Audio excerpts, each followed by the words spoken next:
Est-ce que c'est toujours possible de débuter en immobilier en 2023? C'est une question que je reçois constamment. J'ai plusieurs personnes qui vont m'écrire pour me dire si je veux commencer, par quoi est-ce que je vais commencer? Comment je dois faire pour m'y lancer?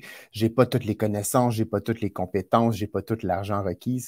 C'est exactement de ça que je vais vous parler aujourd'hui. Je veux faire un retour un peu à la base pour répondre à cette question-là. Vous êtes plusieurs à me la demander à chaque semaine. Ça fait partie probablement des 3 questions que je reçois le plus souvent. Avec la question, où est-ce que je trouve des fonds? Est-ce qu'il y a encore des immeubles rentables sur le marché? Est-ce que les taux d'intérêt vont baisser? Ça fait partie probablement des 3-4 questions que je reçois le plus souvent. Et un des éléments que je vois très souvent, les gens font de l'auto-sabotage. Si vous me permettez ce commentaire-là, ils vont s'auto-saboter, c'est-à-dire qu'ils vont avoir des croyances limitantes, ils vont eux-mêmes s'empêcher d'aller de l'avant, ils vont, pour toutes sortes de raisons, ils vont être fermés aux différentes possibilités qu'offre l'immobilier. Et là, ils vont commencer à sortir toutes les bonnes raisons pourquoi maintenant, ce n'est pas le bon moment. Écoutez, moi, c'était comme ça à l'époque. Quand j'ai commencé, là, j'ai dit le mot à l'époque, j'aime pas ça, mais il y a en 2007, 2008, 2009, 2010, quand j'ai commencé. Mais c'était déjà comme ça. Les gens avaient toujours ces raisons-là. Et pendant les 15 dernières années, j'ai toujours vu ces mêmes commentaires-là qui reviennent. Donc, les gens vont se dire, j'ai les poches vides, les maisons sont trop chères, les plex sont trop chers. Les taux d'intérêt sont trop élevés, le taux d'inflation est trop élevé. Je ne veux pas me faire réveiller à 3 heures du matin par des locataires. Ça m'est à peu près jamais arrivé dans les 15 dernières années, sauf une fois avec un dégât d'eau.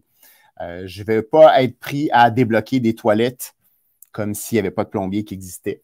Je ne veux pas avoir à gérer les chicanes, les disputes avec les voisins. Écoutez, ça, je l'entends encore aujourd'hui au moment de tourner cette vidéo-là, constamment. Les gens, et c'est correct, ce n'est pas pour tout le monde l'immobilier. Okay? Donc, il y en a qui vont essayer de se justifier, mais souvent, toutes ces raisons-là, ce sont des fausses croyances et je serai capable de les déconstruire avec vous pour vous démontrer à quel point ce n'est pas si grave que ça, tous les petits soucis qu'on pourrait avoir de temps en temps quand on gère une entreprise ou quand on gère un immeuble, hein, parce qu'un immeuble, c'est un peu une entreprise. J'ai quelqu'un dernièrement dans un coaching on était en train de parler de prospection pendant toute une journée et à la fin de la journée, il me dit mais je ne peux pas encore me lancer parce que je ne connais pas tout, je n'ai pas toutes les connaissances, je n'ai pas encore vu comment faire des offres d'achat, je n'ai pas encore vu comment analyser mon immeuble. Écoutez, si on attend d'avoir toutes les connaissances, je n'en aurai pas encore des immeubles parce que malgré le fait que je possède quand même un beau parc immobilier, je ne connais pas encore tout sur ce sujet-là et probablement que dans 20 ans, je ne connaîtrai pas encore tout. On a tout à apprendre. Donc, les gens s'auto-sabotent eux-mêmes.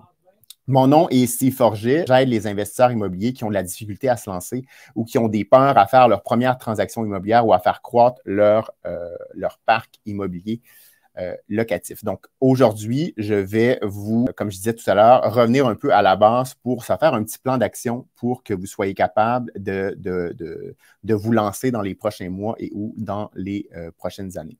Donc, petit historique, donc moi, j'ai commencé en 2009 avec mon premier Plex. Hein, j'avais fait mon premier achat en 2007, mais le premier quadruplex en 2009 pour l'habiter. Donc, moi, je ne voulais pas nécessairement me lancer en investissement immobilier. C'était vraiment pour habiter, pour avoir un jardin, un balcon, un petit garage et je ne voulais surtout plus être en copropriété. On était en dispute avec des copropriétaires à l'époque. Donc, je voulais que ça me coûte mensuellement le même prix que ça me coûtait pour habiter dans mon condo.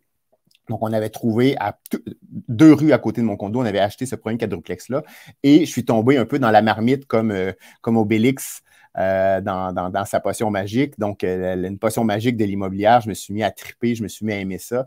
Et malgré que ça n'a pas toujours été facile, donc en 2011, un deuxième immeuble, 2012, 2014, 2017, 2018, 2019, 2020, 2021, etc. Ça l'a déboulé et maintenant, j'ai soit toute seule ou avec des associés 105 logements principalement résidentielles et quelques unités commerciales à Montréal et dans la région de Lanaudière. Donc, la réponse que j'ai donnée là, à mon participant qui me disait qu'il n'y avait pas toutes les connaissances, il ne pouvait pas encore se lancer, puis je lui disais, mais tu peux déjà commencer à travailler, même si tu n'es pas en train d'acheter un premier immeuble tout de suite. D'abord, il va falloir commencer par bien se connaître. C'est quoi si on peut faire cet exercice-là individuellement et on peut faire cet exercice-là également avec notre conjoint ou avec un partenaire d'affaires. Donc, c'est quoi nos forces? C'est quoi nos faiblesses? Par exemple, si je le fais individuellement, et je vais parler pour moi, je vais donner des exemples concrets. Mes forces, je pense que je suis bon pour avoir une vision. Qu'est-ce qu'on peut faire avec un immeuble? Comment on peut transformer un immeuble? C'est quoi le potentiel de l'immeuble? Je vais être bon pour analyser les chiffres, donc actuels, potentiels de cet immeuble-là. Je vais être bon pour faire un montage financier, pour faire la négociation. Dans mes faiblesses, moi, le côté relation avec les locataires, j'aime moins ça. Devoir dire non à des locataires ou à des clients, j'aime pas ça. Devoir gérer des conflits, j'aime pas ça. Donc, c'est quoi mes forces? C'est quoi mes faiblesses? Par exemple, est-ce que vous avez beaucoup de temps, mais dans les faiblesses, vous n'avez pas beaucoup d'argent? Ou c'est le contraire. Est-ce que vous avez des compétences et des aptitudes à faire des travaux manuels ou pas? Est-ce que vous êtes meilleur en comptabilité ou pas? Est-ce que, donc, finalement, vous comprenez le concept. Donc, il faut se faire une liste de c'est quoi vos forces, c'est quoi vos faiblesses par rapport à tout ce qui touche l'immobilier. Hein? Donc, la recherche, le financement, la prospection, la négociation et tout ce qui va être le côté gestion immobilière, donc les activités quotidiennes, la comptabilité, les finances et aussi tout ce qui va être la gestion de projets de rénovation et de travaux. Donc, il faut se poser ces questions-là. Donc, qu'est-ce que vous avez de votre côté et quelles sont vos lacunes également de l'autre côté? Pourquoi on fait ça? Quand on fait une réflexion stratégique dans une entreprise, on fait un peu la même chose. Hein. On veut savoir d'où on part. Ensuite, on va vouloir se fixer des objectifs.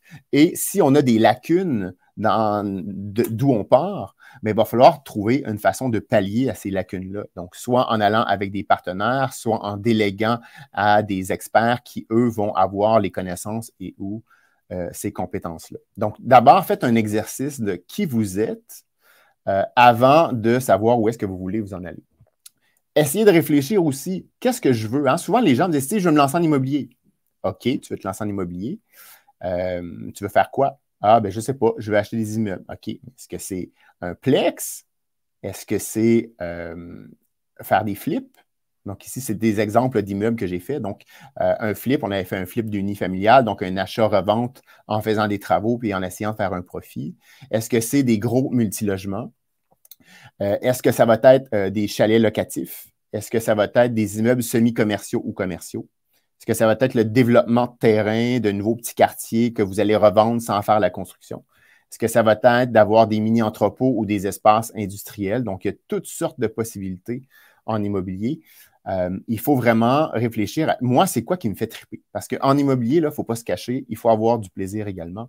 Donc, posez-vous la question, qu'est-ce que vous aimez? Qu'est-ce qui vous pensez qui va vous attirer le plus et que vous allez être bon là-dedans? Okay, donc, si c'est de faire des travaux puis de revendre, ben, allez peut-être plus dans les flips. Donc, il faut vraiment regarder les différentes stratégies par rapport avec ce qu'on a vu dans la diapo précédente qui étaient vos forces et vos faiblesses. Est-ce que vous voulez y aller toute seule? Est-ce que vous voulez y aller en partenariat? De plus en plus, je pense que les partenariats vont être à la mode. Les immeubles sont chers. Les taux d'intérêt sont élevés. Donc, les mises de fonds, dans certains cas, sont extrêmement élevées. Donc, je pense qu'une façon de se lancer maintenant, c'est d'y aller en partenariat. De un, pour combler les lacunes qu'on peut avoir dans nos faiblesses et de deux, pour être capable peut-être d'avoir un apport d'argent qui va être un petit peu plus élevé et être capable de faire notre transaction.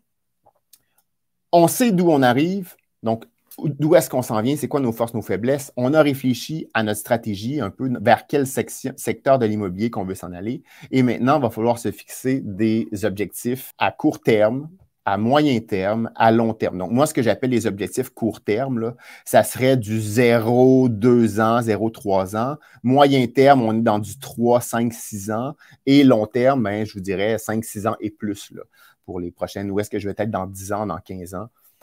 Dans 20 ans. Donc, je vous donne un exemple. Je veux acquérir un immeuble récent, donc par exemple de moins de 5 ans, de 6 à 8 logements résidentiels situés dans la première couronne de Montréal, donc la première banlieue de Montréal, d'ici le 31 décembre prochain. Okay, donc, je me fixe un objectif. Ça peut être n'importe quoi, là. Ça peut être d'acheter 2 chalets locatifs, ça pourrait être de faire votre premier partenariat d'ici le 1er septembre. Donc, il y a toutes sortes de façons, mais essayez d'être spécifique avec des éléments chiffrés et avec un élément temporel, hein. Donc ici, moi, j'ai mis la fin de l'année au 31 décembre. Une fois qu'on s'est fixé des objectifs, il va falloir passer à l'action. Et là, je dois vous dire que moi, j'accompagne des centaines de personnes depuis des années. C'est là où c'est une grande lacune. Okay, donc, j'ai des gens qui ont fait toutes les écoles de formation en immobilier. Après plusieurs années, ils n'ont toujours rien acheté. Ils restent paralysés derrière leur ordinateur. Ils se disent que c'est trop cher, qu'ils n'ont pas d'argent, qu'ils n'ont pas encore assez de connaissances. Donc, ils vont prendre une autre formation, une autre. À un moment donné, là, il faut juste passer à l'action. Okay, donc, une petite étape, commencer. Donc, la personne à qui je parlais ce week-end par rapport à la prospection qui me disait qu'il ne pouvait pas se lancer, commence par réfléchir à ton secteur. Donc, où est-ce que tu vas acheter ton immeuble? Est-ce que c'est à Drummondville? Est-ce que c'est à Trois-Rivières? Est-ce que c'est à Shawinigan? Est-ce que c'est à Rimouski? Est-ce que c'est à Longueuil ou dans Rosemont, dans un quartier en particulier, dans un secteur particulier de Rosemont? Donc, essayez d'être très, très ciblé dans où est-ce que je vais acheter mon premier immeuble, mon deuxième immeuble, mon troisième immeuble. Donc, où est-ce qu'on... Et quand je dis de connaître votre secteur, ça ne se fait pas du jour au lendemain en juste se promenant dans les rues. Donc, il faut vraiment connaître sur le bout des doigts notre secteur, connaître les différents quartiers, la réputation des différents quartiers, des différentes rues dans certains cas, certains bouts de rue. Je serais capable de vous donner des exemples où un bout de rue est bon, mais l'autre bout de rue n'est pas bon. Qui habite dans ces quartiers-là? Est-ce que c'est des familles? Est-ce que c'est des personnes âgées? Est-ce que c'est des étudiants? Qu'est-ce qu'ils cherchent, ces gens-là? Est-ce qu'ils cherchent des petits studios? Est-ce qu'ils cherchent des 3,5? Est-ce qu'ils cherchent des 6,5 parce qu'on a des familles nombreuses? C'est quel genre de commerce qu'il y a là? C'est quoi la qualité des écoles? Où sont situées les écoles? Où sont les transports en commun? Qu'est-ce qui s'en vient dans le secteur également? Est-ce qu'il y a des nouvelles entreprises? Est-ce que c'est un secteur qui est en croissance démographique ou qui perd de la vigueur au niveau démographique, comme dans certaines villes, jusque durant la COVID. Là, c'est peut-être un peu moins vrai là, depuis après la COVID, mais on va voir dans les prochaines années, est-ce que c'est toutes les régions qui vont continuer à croître? Ce n'était pas le cas jusqu'à il y a quelques années. Donc, il faut vraiment devenir un expert d'un secteur et d'un micro-secteur, connaître exactement les buildings, être capable à la limite de reconnaître quand vous marchez dans la rue, les propriétés. Pendant longtemps, moi, j'habitais dans Ville-Marie, à Montréal, puis quand je voyais un immeuble sur Centris, déjà, même avant de regarder l'adresse, j'étais capable de reconnaître, ben ça, c'est tel immeuble sur telle rue, etc. Donc, on devient vraiment un expert de notre secteur. Dans le même ordre d'idée, à quel prix se louent les logements et les différents types de logements et à quel prix ça se loue. Okay, donc là, ici, j'ai pris une image qu'on est capable maintenant d'avoir tout à fait gratuitement sur Marketplace. Il existe également Ziplex pour nous aider. Donc ici, dans Marketplace, on est capable de géolocaliser là, précisément les immeubles qui sont, pas les immeubles, mais les logements qui sont en location présentement. Okay, donc, on n'a pas l'historique et ça peut changer de jour en jour, mais dans les plus grandes villes, on a quand même un bon bassin là, de logements qui sont alloués, puis on est capable de se comparer pour dire, c'est quoi la valeur marchande du loyer et de comparer, donc par exemple, j'ai trouvé un immeuble, mais est-ce que j'ai un potentiel d'augmenter mes loyers ou pas? Donc, on est capable de se promener. Allez visiter les logements qui sont alloués. Allez voir c'est qui vos futurs compétiteurs. C'est quoi la qualité des logements? Les locataires, qu'est-ce qu'ils vont rechercher et qu'est-ce que vous êtes capable de leur offrir que vos compétiteurs n'ont pas nécessairement? C'est-tu des grandes terrasses? Est-ce que c'est des salles de bain rénovées? Est-ce que c'est 2 places de stationnement, dépendamment des villes où on est? Il y a des gens à Montréal, il n'y a peut-être pas besoin de véhicules, mais dans plusieurs villes au Québec, sans véhicule, on ne va même pas faire notre épicerie. Donc, être capable de vraiment creuser votre secteur et de garder des traces, donc sauvegarder des exemples d'annonces que vous avez dans votre secteur pour plus tard être capable de vous comparer quand vous allez analyser vos immeubles. Passer à l'action, ça va vous dire une manière de sortir de derrière son ordinateur puis de faire de la prospection, soit avec un courtier, soit sans courtier. Donc, j'ai mis l'image du haut qui sort de Centris, donc la plateforme des courtiers, donc qui va vous envoyer. Donc, vous dites, moi, je cherche un quadruplex dans l'arrondissement du plateau Mont-Royal à Montréal ou dans la ville de Joliette, moi, où je me situe. Je cherche un quadruplex entre tel prix et tel prix. Est-ce que tu peux m'envoyer, soit automatiquement ou il va le faire manuellement, les différentes immeubles qui sont en vente ou qui vont sortir également sur leur plateforme. Et on pourrait aussi faire de la prospection que j'appelle plus manuelle, donc c'est-à-dire qu'on va nous-mêmes rechercher des immeubles. Donc ici, j'ai mis la plateforme l'application Mon Prospecteur. Moi, je suis membre de ça depuis 2015. Donc, cette application-là nous permet de chercher des propriétés où les propriétaires ont des problèmes. Par exemple, soit qu'il y a une succession, soit qu'il y a des avis de 60 jours, soit que les banques sont en train de reprendre les immeubles, soit que la banque a fait un avis pour retirer les loyers du locataire. Donc, c'est-à-dire que les locataires vont devoir payer directement à la banque leur loyer. Donc, on sait qu'il y a quelque chose qui ne fonctionne pas et on pourrait, avec toutes sortes de stratégies que je ne peux pas aujourd'hui en quelques minutes expliquer, mais être capable d'aller cogner aux portes, envoyer des lettres, être capable de les approcher pour voir comment on pourrait aider ces propriétaires qui sont en difficulté là et qui vont peut-être perdre leur propriété. Donc, comment est-ce que nous, on pourrait l'acheter? Et eux, ça règle leurs problèmes financiers en même temps. Donc, à un moment donné, là, il faut commencer à chercher. Et dans vos recherches de prospection, essayez de voir ce que les autres ne voient pas. Okay? Donc, souvent, on regarde tous les mêmes fiches, tous les mêmes immeubles qui sont en vente, mais qu'est-ce que les autres ne voient pas que vous pourriez voir? J'ai pris un exemple ici d'un immeuble qu'on a acheté en 2021, je pense. Donc, un immeuble qui n'est pas nécessairement spectaculaire, qui n'est pas nécessairement beau. On ne voit pas l'entièreté de l'immeuble. Il y a un autre logement à l'arrière. Donc, c'est un immeuble de 5 unités, 3 résidentiels et 2 petits commerces au rez-de-chaussée. Qu'est-ce qu'on voit également sur la photo? On voit un très grand terrain qui est situé à la gauche de cet immeuble-là.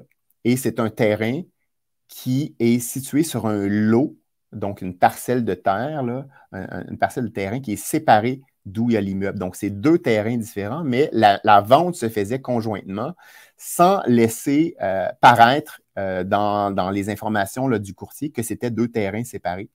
Donc, nous, on avait vu ça. On était allé à la ville et on a dit, mais qu'est-ce qu'on peut faire avec le terrain à côté?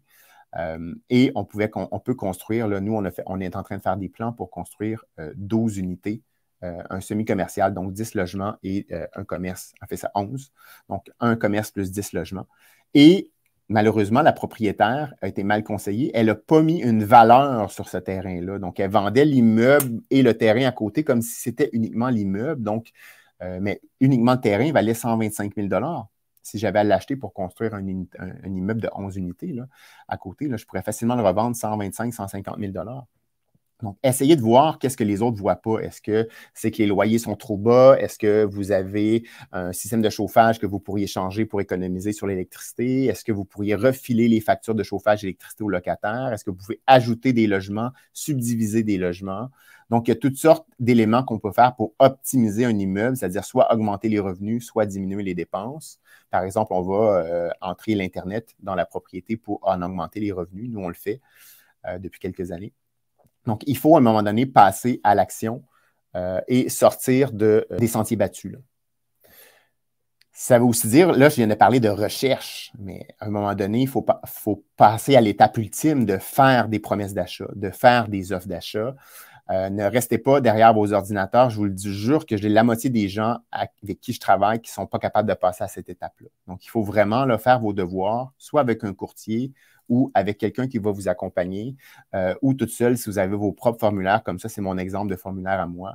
Allez présenter des offres d'achat au prix qui vous convient, avec des clauses échappatoires, donc qui vont vous permettre d'aller visiter la propriété si vous n'êtes pas satisfait de vous en sortir, de faire inspecter la propriété à votre entière satisfaction, sinon vous vous sortez de la transaction, les clauses de financement également. Il peut y avoir toutes sortes de clauses qu'on peut mettre pour être capable de s'en sortir. Donc, ce n'est pas parce qu'on fait une offre d'achat que nécessairement la transaction va se conclure, mais vous allez voir que tant que vous ne passerez pas cette étape-là, vous ne serez pas complètement dans l'action, vous allez rester dans la paralysie de l'analyse et à un moment donné, il faut arrêter de penser que les vendeurs vont vous dire non. C'est possible qu'ils vous disent non, mais on passe un autre appel, puis après ça, on fera nos suivis. C'est ce que je vais parler tout de suite après.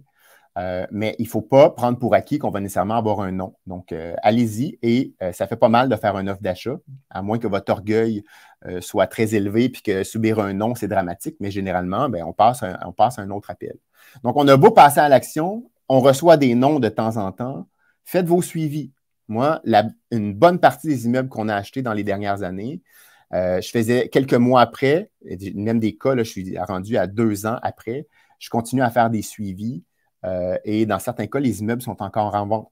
Donc, à un moment donné, les vendeurs vont devenir plus réceptifs, ils vont avoir reçu plusieurs offres d'achat, peut-être qui vont avoir été refusées, et peut-être que votre jour viendra où votre offre d'achat sera acceptée. Donc, très, très important de faire vos suivis ou de demander à votre courtier, après quelques semaines après l'achat, est-ce que tu pourrais valider si l'offre d'achat qui avait été acceptée sur une propriété par un autre acheteur, est-ce que c'est toujours en cours ou est-ce que l'offre d'achat est tombée à l'eau?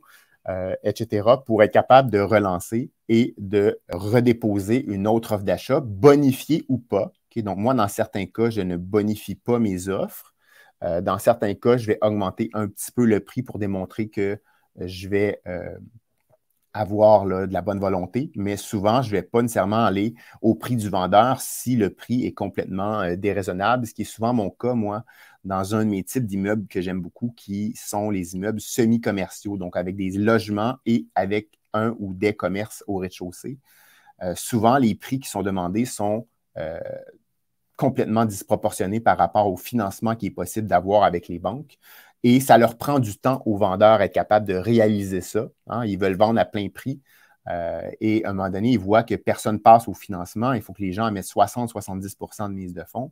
Il n'y a personne qui va faire ça. Donc, l'immeuble ne se vendra pas, à moins d'avoir une idée de génie d'optimisation. Mais à un moment donné, il va falloir qu'ils s'ajustent avec leur prix. Donc, n'hésitez pas à faire vos suivis. Construisez-vous un réseau, même si vous n'avez pas encore des immeubles. Allez réseauter, trouvez-vous un notaire, trouvez-vous un agent d'immeuble de confiance. Ça, là, c'est très important quand on débute. Essayez de vous trouver un courtier immobilier qui s'y connaît en immobilier locatif, soit qui possède lui-même des immeubles locatifs, ou soit qui est spécialisé dans ce créneau-là. C'est complètement différent d'un condo ou une maison. Hein. Il faut vraiment connaître ça pour bien faire nos achats. Donc, allez discuter avec eux, allez regarder ce qu'ils font, allez regarder les immeubles qu'ils ont en vente, etc. Parlez à d'autres investisseurs qui vont vous recommander des courtiers immobiliers également. Donc, moi, j'ai fait la majorité de mes transactions avec des courtiers. Pas complètement, j'en ai fait sans courtier également, mais dans mes premières années, j'étais même très fidèle à une courtière pendant 5-6 ans, là, avant de commencer à voler un peu plus de mes propres ailes. Donc, la même chose avec un courtier hypothécaire, des entrepreneurs généraux. Vous allez être un propriétaire d'une entreprise, hein, même si vous achetez un duplex, et vous ne serez pas capable de tout faire toute seule. Vous avez de la comptabilité à faire. Il y a des côtés légaux. Des fois, il faut avoir un huissier, il faut envoyer des mises en demeure. Est-ce que vous êtes capable de faire ça ou pas? Sinon, vous pouvez embaucher un avocat, même si ce n'est pas compliqué. Maintenant, avec les applications comme ChatGPT, il faut faire attention là, parce qu'il y a un côté légal derrière ça, mais ils peuvent vous rédiger des mises en demeure assez facilement, puis on peut le faire corriger. Des hommes à tout faire, des entrepreneurs généraux, un fiscaliste. Si vous avez... Moi, là, il y en a, là, je parlais dernièrement à un dentiste. Il est très, très pris dans sa carrière de dentiste. Puis, il me dit, je veux investir en immobilier, j'ai les fonds pour investir en immobilier, mais je ne veux surtout pas me faire appeler par des locataires. Mais dans un cas comme ça, il ne faut pas que la personne s'empêche de faire de l'investissement immobilier. Lui, ce qu'il faisait triper, c'était la recherche et l'achat d'immeubles, mais le côté gestion, il n'y avait pas le temps. Mais il y a des entreprises qui existent qui font ça. Je ne l'ai pas dit tantôt quand je me suis présenté. Nous, on a une entreprise et on gère à peu près 200 logements pour d'autres personnes. Et ça va en croissance. D'ici la fin de l'année, ça va augmenter beaucoup. Donc, on gère au quotidien les appels, les petits travaux, les dépôts, les non-paiements. On va à la régie du logement. Donc, on n'est pas obligé de prendre sur ses épaules tous les problèmes qu'on peut avoir quand on gère une propriété. C'était donc un petit vidéo pour nous ramener à la base et essayer de vous faire réaliser que souvent, les investisseurs s'auto-sabotent eux-mêmes. Donc, en ne commençant même pas les recherches parce qu'ils se disent qu'ils n'ont pas les connaissances, ils n'ont pas les compétences, que ce n'est pas pour eux, soit qu'ils vont rester aussi dans la paralysie de l'analyse, donc ils ne sont pas capables de passer à l'étape suivante de faire des offres d'achat. Et quand ils font des offres d'achat, au premier refus, ils vont se retirer et ils ne vont pas être capables d'aller plus loin. Donc, n'hésitez pas si vous avez des questions, ça va vraiment me faire plaisir. J'ai un nouveau petit guide que j'ai mis, j'ai publié il y a 2-3 jours. Donc, vous pouvez regarder en haut, en bas. Là. Donc, un petit guide sur 8 méthodes pour trouver des fonds nécessaires pour faire une première transaction ou une deuxième transaction. Là. Où est-ce que les investisseurs vont trouver leurs fonds? Donc, vous pouvez trouver le lien en bas ou en haut ici. Et le système, là, vous marquez votre nom, votre prénom et le système va vous l'envoyer automatiquement. Donc, n'hésitez pas si vous avez aimé cette vidéo-là, donc à faire un petit pouce et à partager. Et je vous dis à très bientôt.